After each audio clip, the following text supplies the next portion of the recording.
পরিবর্তন আজকে থেকেই শুরু করেন, কবের কোনো সময় নাই, কালকের কোনো হিসাব নাই, এখন থেকে শুরু হবে, যা হবে এখন থেকে শুরু হবে। ওই যে লবণের এটা চেঞ্জ হবে এখনই।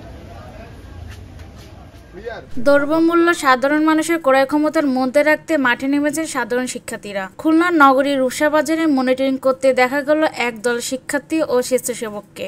নগরীর রূপসা বাজারের মুদির দোকান, কসমেটিকের দোকান এবং খাবার হোটেলে ঘুরতে দেখা গেছে তাদের। পণ্যের গুণগত মান যাচাই এবং ন্যায্য মূল্য পণ্য বিক্রি এবং মেয়াদোত্তীর্ণ পণ্য আছে কিনা সেটি তদারকি করেন শিক্ষার্থীরা। অনেকেই বলছিল যে বাজারে বেশি দাম নেওয়া হয়, মেয়াদোত্তীর্ণ অনেক জিনিস থাকে এবং অনেক আনহাইজিনিক খাবারপাতি এখানে বিক্রি করা হয়। তো আমরা তাই আজকের নিজ উদ্যোগে আমাদের বৈষম্য বিরোধী ছাত্র আন্দোলনের আন্ডারে আমরা এই কাজটা আজকে চেষ্টা করছি। আমরা একটা খাবার হোটেল দেখছি, এখানে অনেক পরিমাণে অস্বাস্থ্যকরভাবে খাবার রান্না করা হয়েছে। আমরা তাদেরকে বুঝিয়েছি কিভাবে আসলে সঠিকভাবে রান্না বান্না করা যায়। আমরা বিভিন্ন মুদির দোকান এবং কসমেটিকের দোকানে বিভিন্ন ধরনের মেয়াদোত্তীর্ণ জিনিস পেয়েছি। আমরা সেগুলো তাদেরকে বুঝিয়েছি যে এগুলো আমাদের কাস্টমারের চক্ষুর আড়াল থেকে দূরে রাখতে হবে, যাতে আমরা এটা থেকে কিনে প্রতারিত না হই। আমি রূপসা বাজার মনিটরিং এর দায়িত্বে আছি।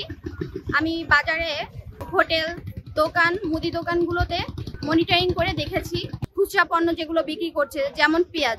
এই যে পেঁয়াজের এক এক দোকানে এক এক যে দাম রাখতেছে, এগুলো আসলে রাখা ঠিক না। এই পরিস্থিতি জানি আমরা সুন্দরভাবে ফুটাই তুলতে পারি, আরো উন্নত করতে পারি। বাজারের যে সমস্যা প্রবলেমগুলো আছে এগুলো আমরা জানি সুন্দর করে রিকভারি করতে পারি। ছাত্রছাত্রীদের বিশেষ এই উদ্যোগে খুশি ক্রেতারা। আগে যা ছিল তার থেকে একটু কমছে। আমি একজন শিক্ষক, আমি চাই এটা নিয়ন্ত্রণে আসুক। সাধারণ মানুষ, খেটে খাওয়া মানুষ, এতে খুব কষ্ট হচ্ছে। এই দ্রব্যমূল্য নিয়ন্ত্রণে না থাকে, এরকম মনিটরিং হোক। মনিটরিং হলেই এমনি কমে আসবে। ছাত্রছাত্রীদের এই মনিটরিং এ বাজারে যাতে কোনো অসঙ্গতি থাকবে না বলে আশা প্রকাশ করেন বিক্রেতারা। ভালোই হচ্ছে, আমাদের এটা আরো ভালো হচ্ছে, আমাদের বেশ হচ্ছে। আমি তো মনে করি যে আমার উপকারী, কারণ আমাদের তো অনেক সময় এগুলো দেখার সময় সুযোগ থাকে না।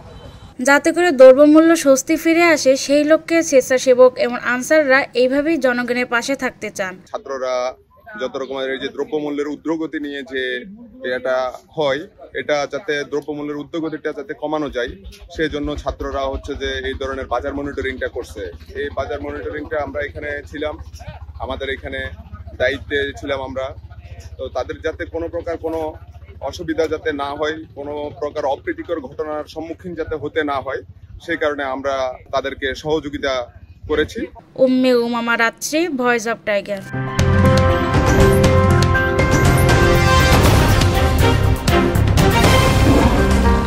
Voice of Tiger.